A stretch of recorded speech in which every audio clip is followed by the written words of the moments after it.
Our Old Testament lesson is from Jeremiah chapter 29, verses 5 through 14. And the context for this is that around the year 597, Babylon conquered Judea and the capital city of Jerusalem. And they took some of the youngest and best and brightest with them into exile in Babylon. And Jeremiah, meanwhile, was left behind. And the prophet Jeremiah wrote a letter and sent it to the exiles in Babylon. And maybe the exiles were hoping to hear something like, not too much longer and all the negotiations will be worked out and you'll be able to come home. Maybe they were hoping to hear something like that, or they were hoping to hear that God would miraculously deliver them at that moment, bring them through the desert back home. But this is what Jeremiah said instead. This is his letter to the exiles in Babylon. Build houses and settle down. Cultivate gardens and eat what they produce. Get married and have children, then help your sons find wives and your daughters find husbands, in order that they too may have children. Increase in number there so that you don't dwindle away. Promote the welfare of the city where I have sent you into exile. Pray to the Lord for it, because your future, depends on its welfare. The Lord of heavenly forces, the God of Israel, proclaims, don't let the prophets and diviners in your midst mislead you. Don't pay attention to your dreams. They are prophesying lies to you in my name. I didn't send them, declares the Lord. The Lord proclaims, when Babylon's 70 years are up, I will come and fulfill my gracious promise to bring you back to this place. I know the plans I have in mind for you, declares the Lord. They are plans for peace, not disaster, to give you a future filled with hope. When you call me and come and pray to me, I will listen to you. When you search for me, yes, search for me with all your heart, you will find me. I will be present for you, declares the Lord, and I will end your captivity. I will gather you from all the nations and places where I have scattered you, and I will bring you home after your long exile, declares the Lord. The word of the Lord. Thanks be to God.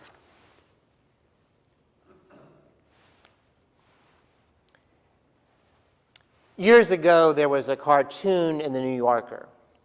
It depicted people walking through the gates into hell, and above the entrance, there was that famous quotation from Dante's Inferno, "Abandon all hope, ye who enter here."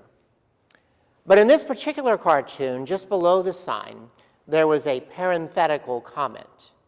And inside the parentheses, it said, "If you have already abandoned all hope, please disregard this notice."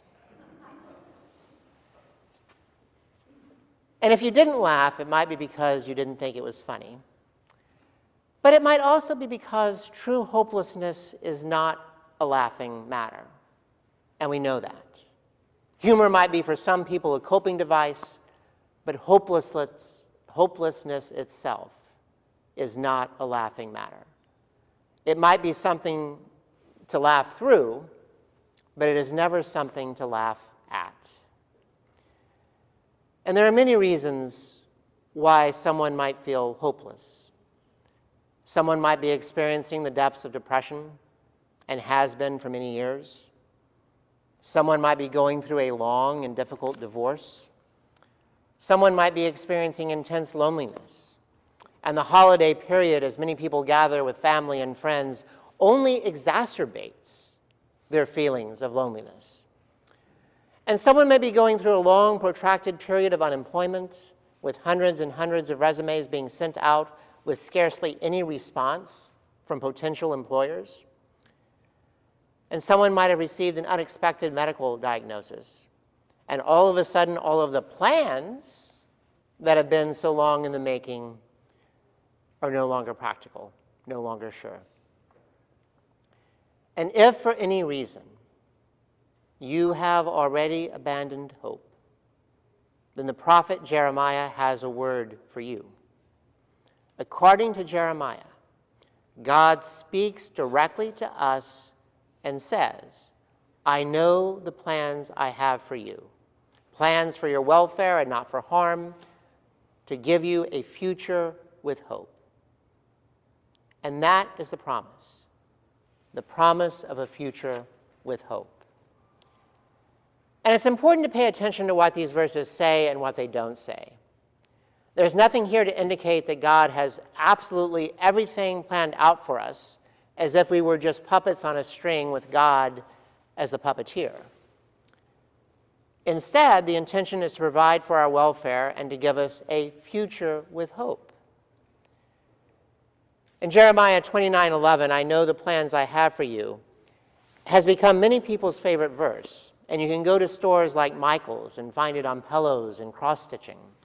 Or someone might post on Facebook, we just bought the house of our dreams, #blessed, Jeremiah 29:11. And I have no doubt that in that situation they do feel blessed. But the promise isn't necessarily for a particular house or a particular job. The promise is for a future with hope. And that promise includes each one of us as individuals, but more to the point, it includes all of us as a people. When Jeremiah quotes the Lord as saying, I know the plans I have for you, that word you in the Hebrew is plural. If you translated Jeremiah 29:11 from the Hebrew into Southern English, then it would read, I know the plans I have for y'all.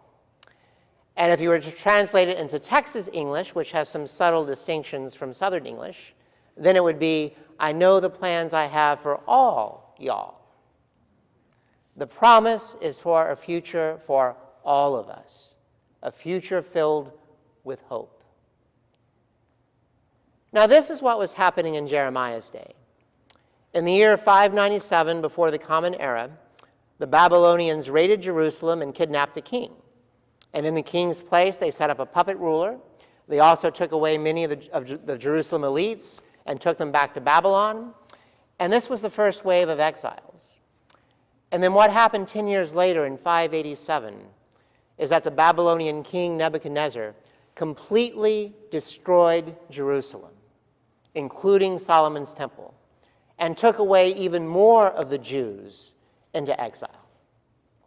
Now, if you look on the cover of your bulletin this morning, there is a painting of Jeremiah, and he's sitting amidst the ruins of Jerusalem, and he's writing.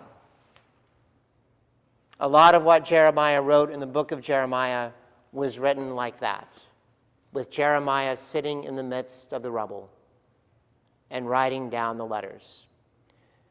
Now, most scholars think that this letter that we read this morning might have been written in between the two catastrophic events, after the Babylonians have raided Jerusalem for the first time, but before they completely destroyed it. And during this time, there was a rival prophet to Jeremiah named Hananiah. And Hananiah has taken to social media, and he's saying things like the exiles will be in Babylon for only 2 years tops.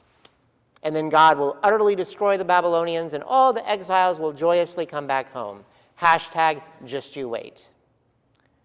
But Jeremiah is saying that the exile will last 70 years, not 70 days, not 70 months, but 70 years. Which prophet would you have preferred to listen to? And as it turned out, Hananiah would be dead within a year, and Jeremiah was proven right. Although I'm sure that in this situation, even Jeremiah would have loved to have been proven wrong. But the promise is for a future with hope, but it's a long view of the future. It's a view that acknowledges the 70 years of exile, but still declares to proclaim a future with hope. Now, this doesn't mean that we have to sit around passively and wait for our hopeful future. What it can mean instead is that in light of this future filled with hope, what are the signs of that future unfolding even now in our midst as Mr. Rogers was saying after 9/11, look for the helpers. If you're overwhelmed by the catastrophe and full of fear about terrorism and what can happen, if you're perplexed about all the evil in the world, look around for the helpers.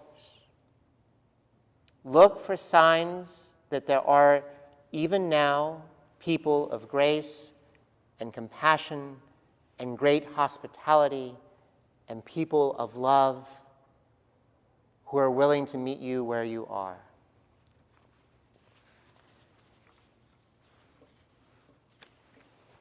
In our own time, many church historians and theologians have been using the metaphor of exile to explain what's happening in our particular cultural moment. Many people in the church remember the days when the church had a more prominent role in society and in the culture as a whole. And for quite a while now, it feels like the church has been losing that, perhaps experiencing a kind of exile, which the pandemic only accelerated. And to be exiled doesn't have to mean that you're carted off to live in a foreign land. A more profound sense of exile might be to feel like an exile in your own land, or even in your own home. And as a church, we might feel exiled because we're trying to figure out how to find our way in a new cultural moment. We don't know how things will turn out. And as a nation, many of us may feel a profound sense of exile, no matter where you are on the political spectrum. There may be this sense that things shouldn't be quite like they are, that this isn't how we remembered it, that somehow we've gotten away from the home country even though we never left home. And to the exiles in Babylon and to us, Jeremiah is promising a future with hope. It's a hope for the long haul. It's a hope that transcends the 24-hour news cycle and the constant fluctuations of our political process and all the ups and downs. It's that kind of hope. And again, as we pray the Lord's Prayer Sunday after Sunday and say, your kingdom come and be here on earth just as it is in heaven, we don't have to sit around and passively wait for that to happen. We can pray that prayer faithfully as we've been doing, and then we can look around for the signs of God's realm, breaking through even now. Where was the utterly unexpected act of hospitality? Where was the almost shocking act of grand forgiveness in light of a terrible wrong? Where are the people working for peace when it seems like the whole world is eager for war? Those are the things that we can look for. And in the meantime, Jeremiah says, build houses and live in them, plant gardens, eat what they produce. It may take 7 years to even get a vineyard starting, but you've got plenty of time. Start a vineyard. Seek the welfare of the city where I have sent you, and pray to the Lord on its behalf, because in its welfare you will find your welfare. One of my preacher colleagues calls this kind of work the hard and beautiful work of everyday life. And the theologian Reinhold Niebuhr once said that nothing worthwhile can be achieved fully in a single lifetime. Therefore, we are saved by hope. And as someone else has said, the great work did not begin with you, and it's not going to end with you either.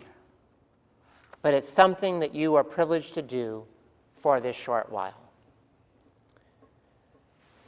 Joseph Sittler was an influential theologian and teacher, and for many years he taught at the University of Chicago.